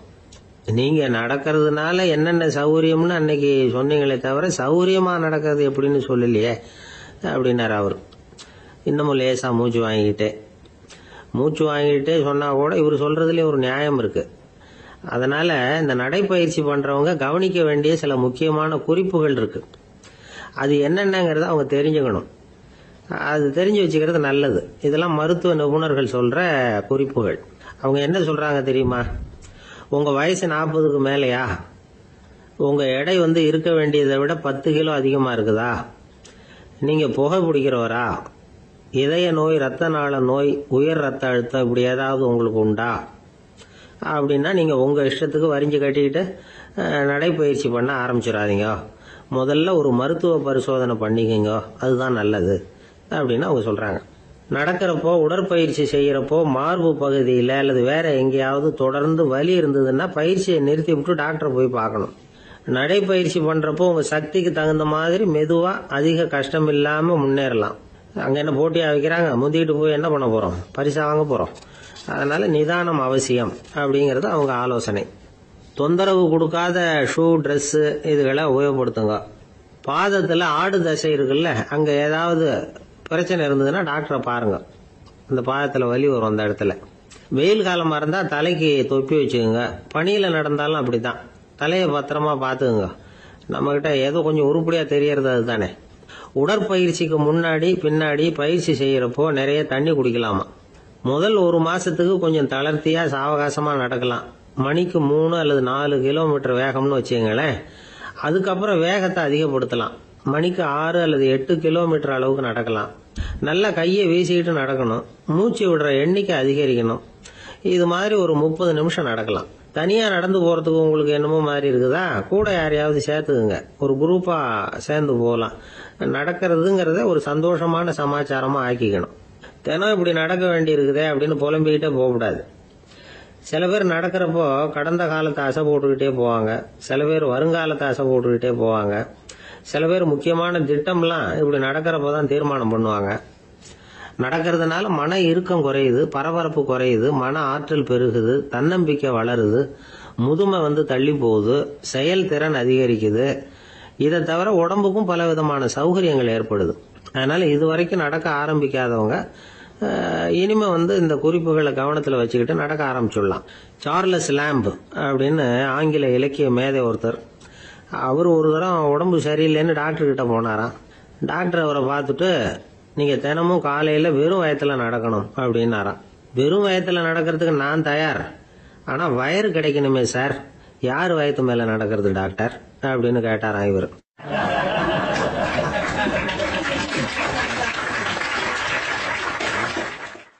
ரொம்ப பேருக்கு கூட்டத்துல பேசுறதுன்னா பயம். நமக்கு ஒன்றும் தெரியாதுன்னு மற்றவங்க நினைச்சிடக்கூடாதுங்கிற எண்ணம் தான் இதுக்கு காரணம். ரொம்ப முக்கியமான ஒரு கூட்டம்னா பயம் அதிகமா இருக்கும். முக்கியமானவங்க எல்லாம் வருவாங்களே, அவங்க எல்லாம் நம்மளை பத்தி மட்டமா நினைச்சிருவாங்களே அப்படிங்கிற பயம் வந்துடும். ஆனா மேடை பேச்சுங்கிறது அவ்வளவு கடினமான ஒரு காரியம் இல்லைங்கிறாங்க அது சம்பந்தமான நிபுணர்கள். யாரும் பேச்சாளர் ஆகலாம், இது ஒன்றும் பெரிய கிஃப்ட் கிடையாது அப்படின்னு அவங்க சொல்றாங்க. நீங்க ஒரு சிறந்த பேச்சாளர் ஆகணுமா அப்படின்னா அதுக்குன்னு சில ஆலோசனைகளை சொல்லி வச்சிருக்கிறாங்க அனுபவசாலிகள். முதல் ஆலோசனை என்னன்னா, உங்க பேச்சு எளிமையா இருக்கணும். ஏதாவது ஒரு கருத்து அல்லது 2 கருத்து சொன்னா போதும். 20 அல்லது 30 கருத்துக்களை சொல்லிட்டே போகக்கூடாது. 2வது ஆலோசனை, நீங்க என்ன பேச போறீங்கிறது முதல்ல உங்களுக்கு நல்லா புரியணும். அதுக்கப்புறம் தான் அதை அடுத்தவங்களுக்கு புரிய வைக்க முடியும். எப்படி ஆரம்பிக்க போறோம், எந்த கருத்தை முக்கியமா வலியுறுத்த போறோம், எப்படி முடிக்க போறோம் அப்படிங்கறத முதல்ல நல்லா சிந்திச்சு மனசுல வச்சுக்கணும். கடைசியா என்ன சொல்றீங்களோ அதுதான் கேட்கறவங்க மனசுல நிக்கும்.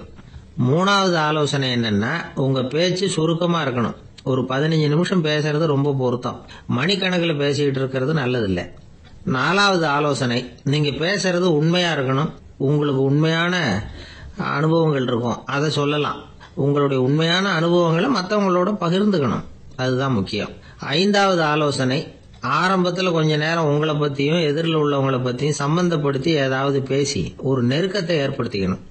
ஒவ்வொருத்தரும் இப்ப இவர் பேச போறது நம்ம சம்பந்தப்பட்டது அப்படின்னு நினைக்க ஆரம்பிச்சிருவாங்கல்ல, அதுக்கப்புறம் அவங்க கேட்க தயாராயிட்டாங்கன்னு அர்த்தம்.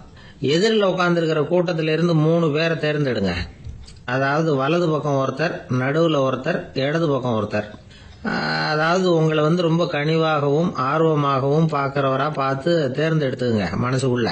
நீங்க பேசும்பொழுது என்ன பண்ணணும்னா, இவங்களை நேருக்கு நேரா மாறி மாறி பார்த்துக்கிட்டே பேசுனீங்கன்னா நீங்க ஏதோ ஒட்டுமொத்த கூட்டத்தையும் பார்த்து பேசுறதாக ஒரு உணர்வு அது ஏற்படுத்திவிடும். 6வது ஆலோசனை என்னன்னா, சொற்பொழிவுன்னா நீங்க பேசணும், படிக்கப்படாது.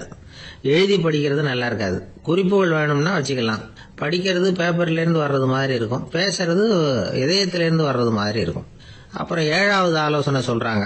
அது என்னன்னா, மேடையில ஏறி நின்ன உடனே இயல்பா மூச்சை இழுத்து விட்டுங்க, இயல்பு நிலைக்கு வாங்க, அதுக்கப்புறம் இயல்பா பேச ஆரம்பிக்கலாம் அப்படிங்கிறாங்க.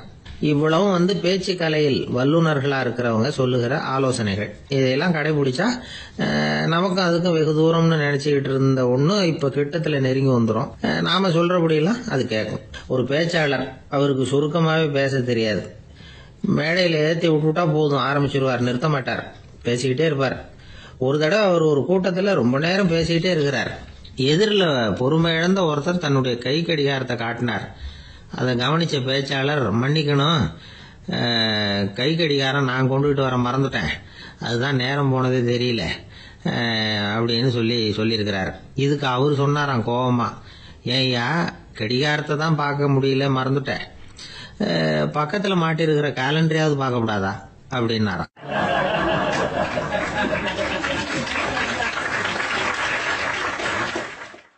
தானத்துல சிறந்தது எது அப்படின்னு ஒரு கேள்வியை கேட்டு, தானத்துல சிறந்தது நிதானம் அப்படின்னு அதுக்கு ஒரு பதிலும் சொல்றவங்க உண்டு. நிதானம் ரொம்ப அவசியம். அதுவும் இன்றைய உலகத்துக்கு ரொம்ப அவசியம். இன்னைக்கு உலகம் ரொம்ப பரபரப்பா போயிட்டு இருக்குது. பொறுமையா இருக்கணும்னு நினைக்கிறவங்களால கூட அப்படி இருக்க முடியறதில்ல. பொறுமையை சோதிக்கிறது மாதிரி பல சம்பவங்கள். அதையெல்லாம் சந்திச்சே தீர வேண்டி இருக்குது. எங்க போனாலும் கியூல நிக்க வேண்டி இருக்குது. எங்க போனாலும் காத்துக்கிட்டு இருக்க வேண்டியிருக்கு. ஆபீஸ்லயோ வீட்லயோ கூட நீங்க நிதானமா பொறுமையா நடந்துக்க தெரியலன்னா உங்களுக்கு சிடுமூஞ்சி, முசுடு இப்படிலாம் பேர் வச்சிருவாங்க. அது உங்களுக்கு தேவையா? சரி, வாழ்க்கையில் பொறுமைசாலின்னு பேர் வாங்கறதுக்கு என்ன வழி? முதல் பாயிண்ட், நீங்க நினைக்கிறது, எதிர்பார்க்கறது, செய்யறது எல்லாமே 100% கரெக்டா நடக்கணும்னு ஆசைப்படக்கூடாது. எதுவா இருந்தாலும் அதுல ஓரளவுக்கு தவறு நடக்கலாம் அப்படிங்கறத எதிர்பார்த்தே இருக்கணும்.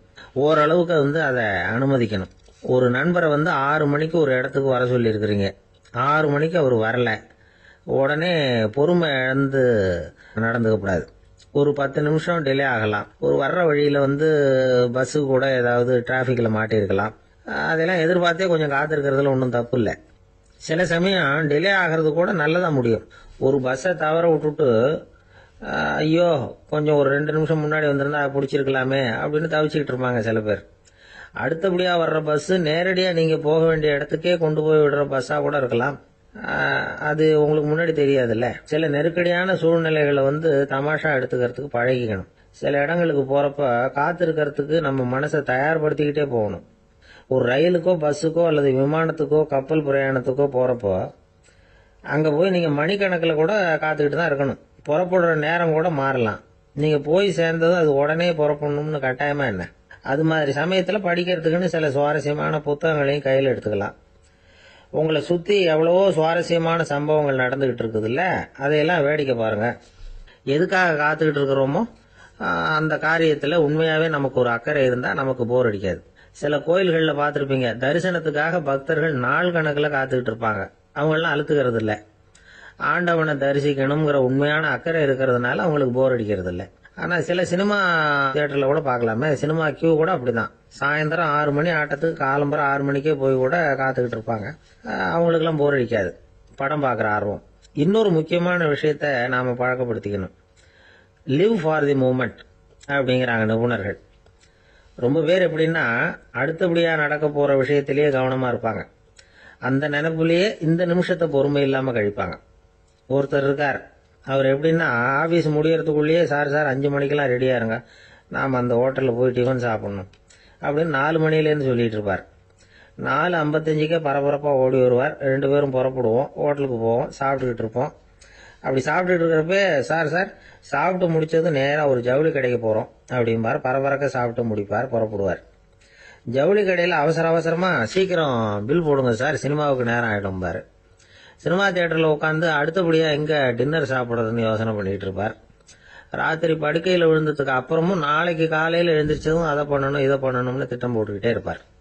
அதாவது எப்பவும் அடுத்த நிமிஷம், அடுத்த நாள், அடுத்த வாரம், அடுத்த வருஷம், இதுதான் அவங்க சிந்தனை. இந்த நிமிஷம் என்ஜாய்மெண்ட்டை அவங்க இழந்துடுறாங்களாம். அதனாலதான் வாழ்நாள் பூரா பொறுமையின்மை, அவஸ்தை, அல்லல். அதனால நாம எல்லாரும் வாழ்க்கையில நிதானமா இருக்கிறதுக்கு கத்துக்கணுமா. அதுக்காக இந்த நிதானத்துக்கு வேற விதமான அர்த்தம் பண்ணிக்க கூடாது. ஒருத்தர் அப்படித்தான் ஒரு தடவை அவருடைய குதிரை காணாம போயிட்டுதான். அதுக்காக அவர் கவலைப்படல, நிம்மதியா இருந்தார், சந்தோஷமா இருந்தார். என்ன சார் இது, உங்க குதிரை திருட்டு போயிட்டுதுங்கிறீங்க, நீங்க கவலைப்படாம இருக்கிறீங்களே அப்படின்னு கேட்டாங்களாம். அதுக்கு அவர் சொல்லியிருக்கார், நல்ல வேலை சார், கட்டி இருந்த குதிரை காணாம போயிருக்குது.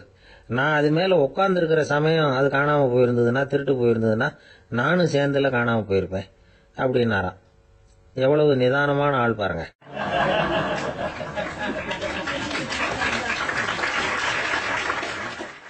ஒரு ஊர்ல ஒரு சித்தர் இருந்தார், சூஃபி சித்தர். அவர் ஞானம் பெற்ற ஒரு சித்தர். ஒரு நாள் அந்த நாட்டு மன்னன் அவரை பார்க்கறதுக்காக வந்தான். என்ன வேணும் உனக்குன்னு கேட்டார். நான் கடவுளை பார்க்கணும், அதுக்கு நீங்க தான் உதவி பண்ணணும் அப்படின்னா அவன். சித்தர் கொஞ்சம் யோசனை பண்ணார். சரி போயிட்டு நாளைக்கு வாடினார். அதே மாதிரி மன்னன் போயிட்டு அடுத்த நாள் வந்தான். இங்க நீ என்னோட ஒரு வாரம் தங்கியிருக்க வேண்டியிருக்கும்னார். சரின்னா ஒரு பிச்சை பாத்திரத்தை தூக்கி கையில கொடுத்தார். அவனுக்கு ஒன்றும் புரியல, இருந்தாலும் வாங்கிட்டான். வாங்கிட்டு இதை என்ன செய்யணும் அப்படின்னு கேட்டான். இதை ஒன்றும் செய்ய வேணாம், இதை எடுத்துக்கிட்டு பக்கத்தில் உள்ள கிராமங்களுக்கு போ, வீடு வீடா பிச்சை எடுத்துக்கிட்டு வா. அப்படி வந்த பிறகுதான் உனக்கு சாப்பாடும் ஓய்வும் கிடைக்கும். ஒரு வாரம் அப்படி செய், அதுக்கப்புறம் 8வது நாள் நாம கடவுளை பத்தி யோசிக்கலாம் அப்படின்னார். இப்படி இவர் சொன்னதை கேட்டதும் அந்த அரசனுக்கு அதிர்ச்சி ஆயிட்டுது. ஒரு மாதிரி ஆயிட்டான். தன்னுடைய சொந்த நாட்டில் சொந்த குடிமக்கள் கிட்ட போய் பிச்சை எடுக்கிறதா அப்படின்னு யோசனை பண்ணி பார்த்தான். அதுக்கப்புறம் மெதுவா அவன் அந்த சித்தரை பார்த்தான். ஐயா, சொந்த நாட்டிலேயே பிச்சை எடுக்கிறதுன்னா எனக்கு ஒரு மாதிரியா இருக்கு, வெக்கமா இருக்கு. நான் வேணும்னா வெளி தேசத்துல எங்கேயாவது போய் பிச்சை எடுக்கவா அப்படின்னு கேட்டான். இதுக்கு அந்த சித்தர் ஒரு சம்மதிக்கல.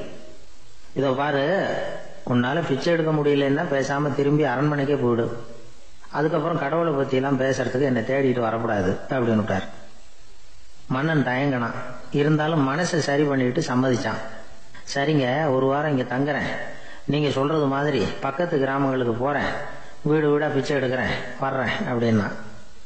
ஒரு வாரம் தெரு தெருவா பிச்சை பாத்திரத்தோட அலைஞ்சான். சொந்த ஊர்ல சொந்த குடிமக்கள் கிட்ட பிச்சை எடுத்தான். 7 நாள் முடிஞ்சது. 8வது நாள் அந்த சித்தர் மன்னனை கூப்பிட்டார். இப்படி வாழ்னார். வந்தான். இனிமே நீ கடவுளை பத்தி என்கிட்ட கேட்கலாம்னார். இனிமே கேட்கறதுக்கு ஒண்ணுமே இல்லை சுவாமின்னா இவன். ஒரு வார காலம் பிச்சை எடுத்த பிறகுதான் கடவுளை காண முடியும் அப்படின்னு நான் கனவு கூட காணவில்லைன்னா. அப்படின்னா நீ பிச்சை எடுத்த காலத்துல அப்படி என்னதான் நடந்தது அப்படின்னு கேட்டார் அவரு. சுவாமி, ஒரு வார காலம் பிச்சை எடுத்ததுல என்னுடைய ஆணவம் அழிஞ்சுட்டுது. அது இப்போ இருக்கிற இடமே தெரியல. இப்போ அதை காணவே காணோம். பிச்சைக்காரனா இருந்தப்போ பெற்றதை மன்னனாக இருக்கும்போது பெற முடியாதுங்கிறத புரிஞ்சுக்கிட்டேன் அப்படின்னா மன்னன்.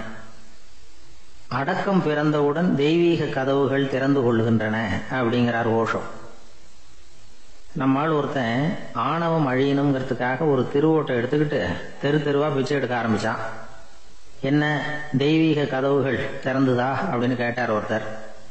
தெய்வீக கதவு திறக்கிறதுக்கு முன்னாடியே எங்க வீட்டு கதவு சாத்திக்கிட்டுதுன்னா. என்னடா சொல்றேன்னார். இனிமே வீட்டுக்குள்ளேயே வர வேணாம், இதையே தொழிலா வச்சுக்கோ அப்படின்னு எங்க வீட்டுல சொல்லிவிட்டாங்க சார் அப்படின்னா.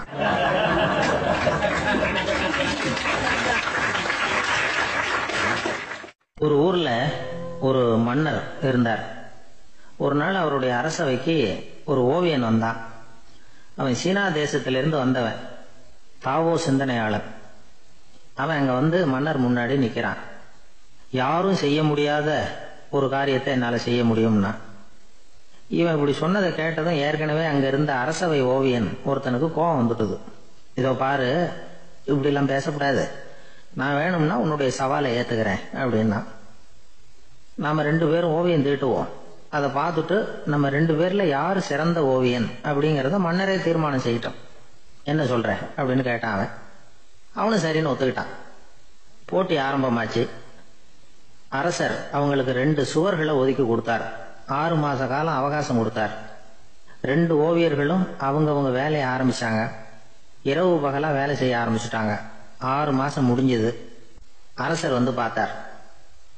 முதல்ல தன்னுடைய அரசவை ஓவியர் தீட்டி இருந்த ஓவியத்தை பார்த்தார். ரொம்ப பிரமாதமா இருந்தது, பாராட்டினார்.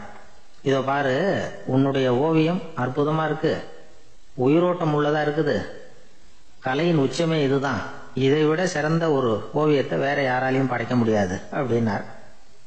அதுக்கப்புறம் அந்த சீன ஓவியன் கிட்ட போனார். எங்க உன்னுடைய ஓவியம்னு கேட்டார்.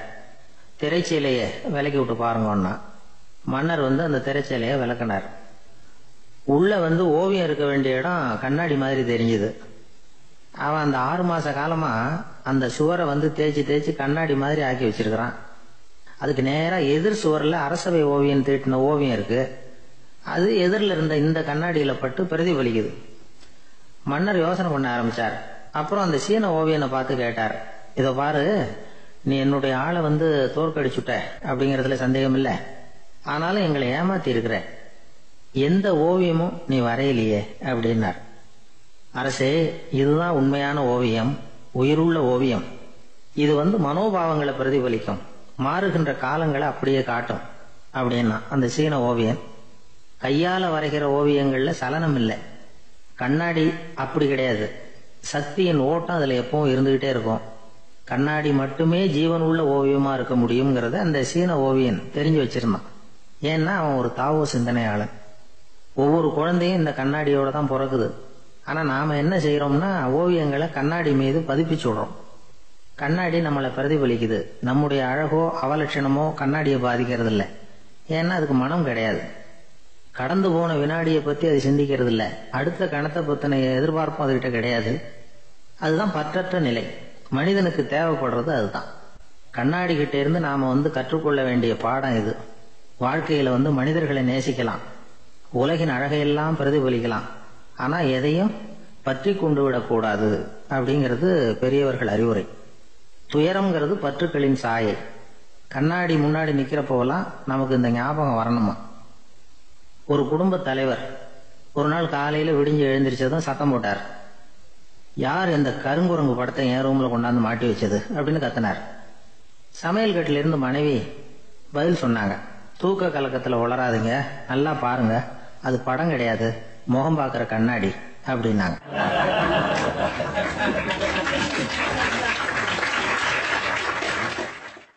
அர்ஜுனன் கேட்ட கேள்விக்கெல்லாம் பகவான் கண்ணன் பதில் சொன்னார். அதுக்கு பேரு பகவத்கீதை. அதே மாதிரி உத்தவன் கேட்ட கேள்விக்கும் அவர் பதில் சொல்லியிருக்கிறார். அதுக்கு என்ன பேருன்னா உத்தவ கீதைன்னு பேர். அது சரி, உத்தவன்னா யாரு? கண்ணனுக்கு சின்ன வயசுல இருந்தே தேர் ஓட்டிக்கிட்டு இருந்தவன் அவன் தான். குருஷேத்திர போர் முடிஞ்சது. அதர்மத்தை அழிச்சு தர்மத்தை நிலைநாட்டி தர்மனுக்கு முடிச்சு விட்டினார் கண்ணபிரான். அதுக்கப்புறம் துவாரகைக்கு திரும்பினார். தான் வந்த காரியம் முடிஞ்சது. அதனால இளமையிலிருந்தே தனக்கு தேரோட்டியா இருந்து வந்த உத்தவனை கூப்பிட்டார். பார்ப்பா, உனக்கு வேணுங்கிறத கேளுன்னார். அவன் தனக்குன்னு எதையும் கேட்கறதுக்கு ஆசைப்படல. இருந்தாலும் கேள்வி கேட்கறதுல அவன் ரொம்ப கெட்டிக்காரன். அதனால கேட்க ஆரம்பிச்சான். பரந்தாமா, ராஜசூய யாகத்துக்கு தர்மனை கூப்பிட்டு தன்னுடைய அரண்மனையில விருந்து வச்சான் துரியோதனன். அதுக்கப்புறம் சூதாட்டத்துக்கு கூப்பிட்டான். தர்மன் தோல்வி அடைகிற மாதிரி பண்ணிவிட்டான். நீங்க தான் முக்காலமும் உணர்ந்தவராச்சே, சூதாட்டத்தில் தர்மர் ஜெயிக்கிறது மாதிரி பண்ணியிருக்க கூடாதா? அந்த பகடக்காயை உருட்டுறப்போ நீங்க எதிர்பார்த்தது விழற மாதிரி பண்ணிருக்கலாமே. சரி, அதுதான் இல்லை.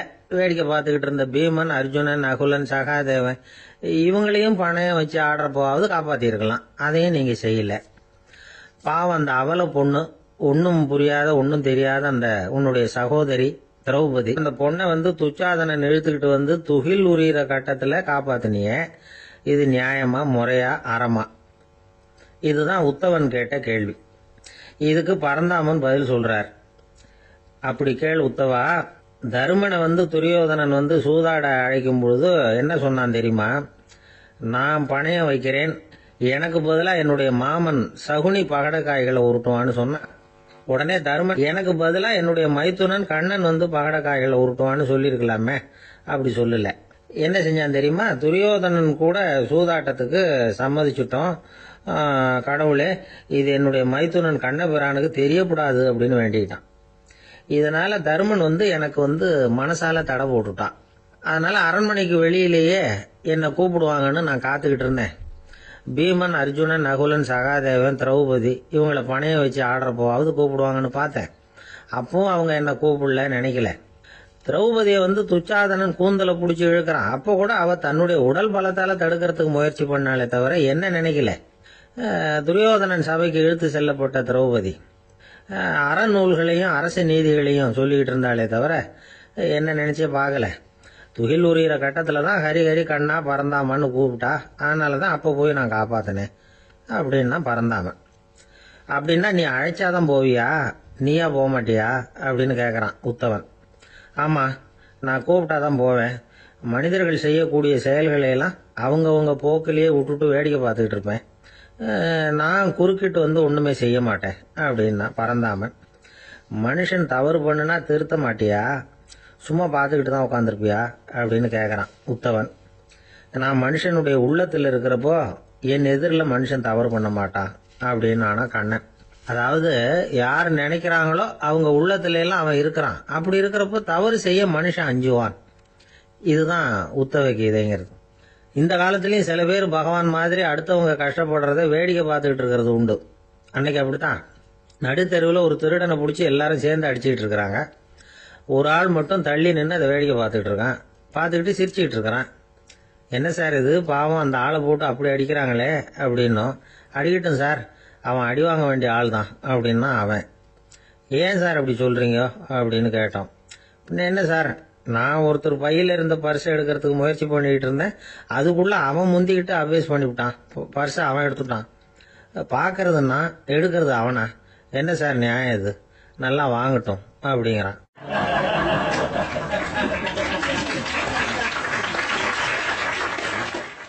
ஒரு பள்ளிக்கூடம் வகுப்பு நடந்துகிட்டு இருக்கு. ஆசிரியர் பாடம் நடத்திக்கிட்டு இருக்கிறார். நடத்தி முடிச்ச உடனே கேட்டார், மாணவர்களே, இதுவரைக்கும் நான் நடத்தின பாடத்தில் உங்களுக்கு ஏதாவது சந்தேகம் இருக்கா அப்படின்னு கேட்டார். அப்புறம் ஒவ்வொருத்தராக கேட்டார்.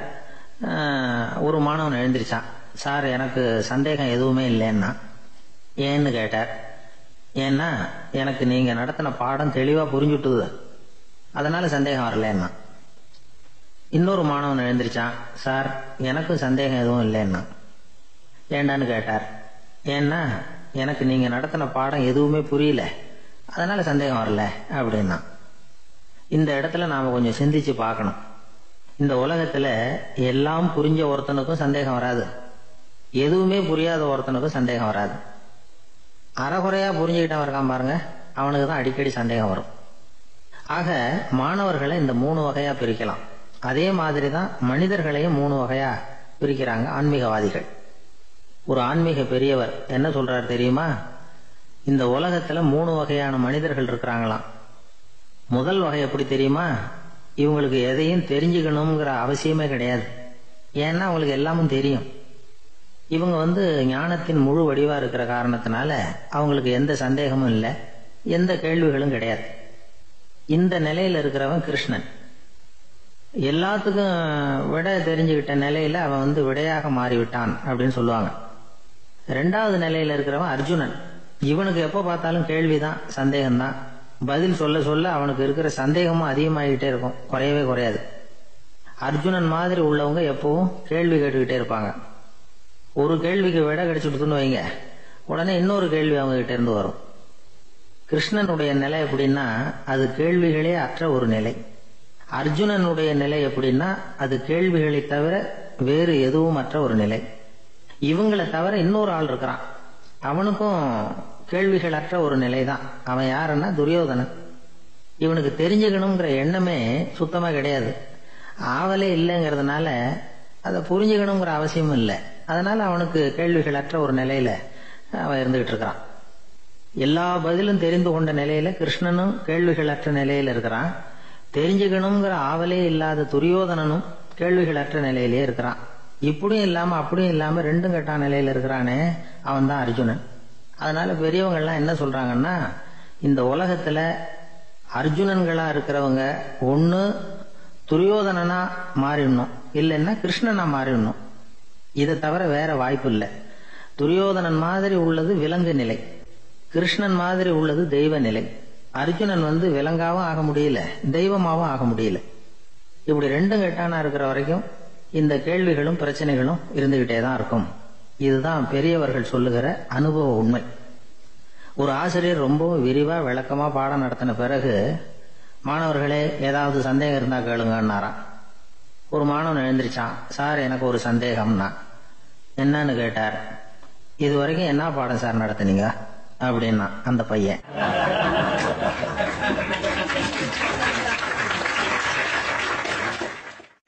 ஜெருசலேம் அங்க உள்ள ஒரு தேவாலயம். அதுல உள்ள பலிபீடத்தின் முன்னாடி ஒரு பெட்டி உண்டு.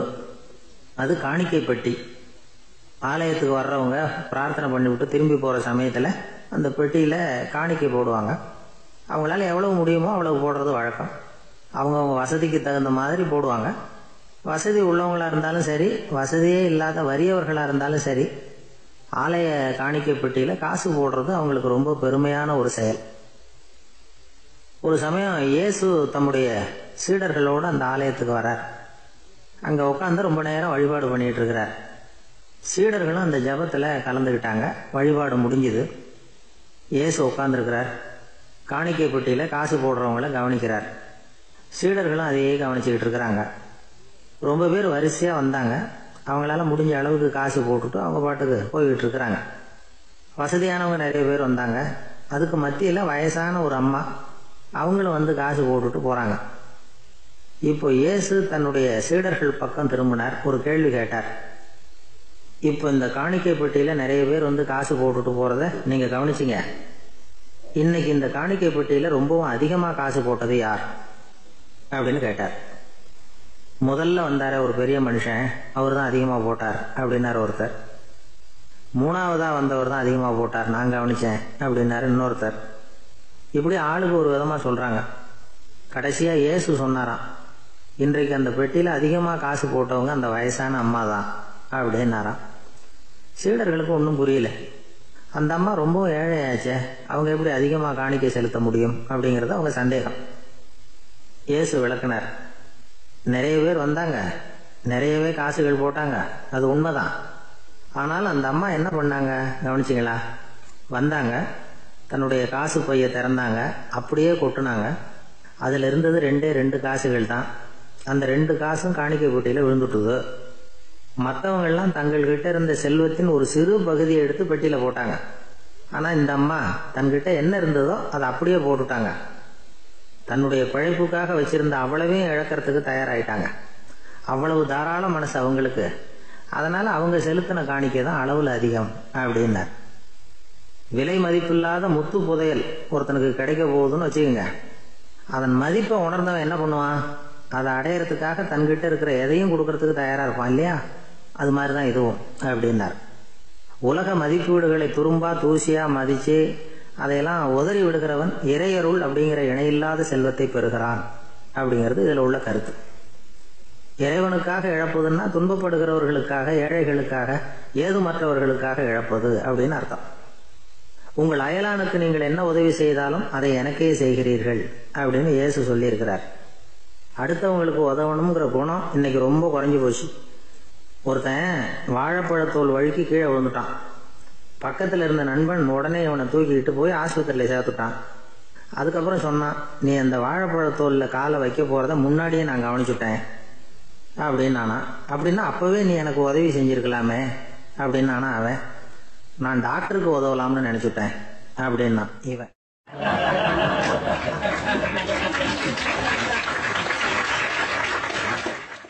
ஒரு ஊரில் ஒருத்தர் இருந்தான். ஏதோ ஒரு சின்ன அலுவலகத்தில் வேலை பார்த்துக்கிட்டு இருந்தான். ரொம்ப ஏழை. வர்ற கொஞ்சம் வருமானத்தை வச்சு வாழ்க்கையை ஓட்டிகிட்டு இருந்தான். ஒரு நாள் தெரு வழியாக அவன் நடந்து வந்துக்கிட்டு இருக்கிறான். தெருவில் ஒரு காசு கிடந்தது. அதை பார்த்துட்டான். அது குனிஞ்சு எடுத்தான். அது ஒரு பழங்கால காசு. அந்த காசு நடுவில் ஒரு துளை இருந்தது. அதாவது துளையிட்ட நாணயம். பழங்காலத்தில் புழக்கத்தில் இருந்த ஒரு நாணயம் அது.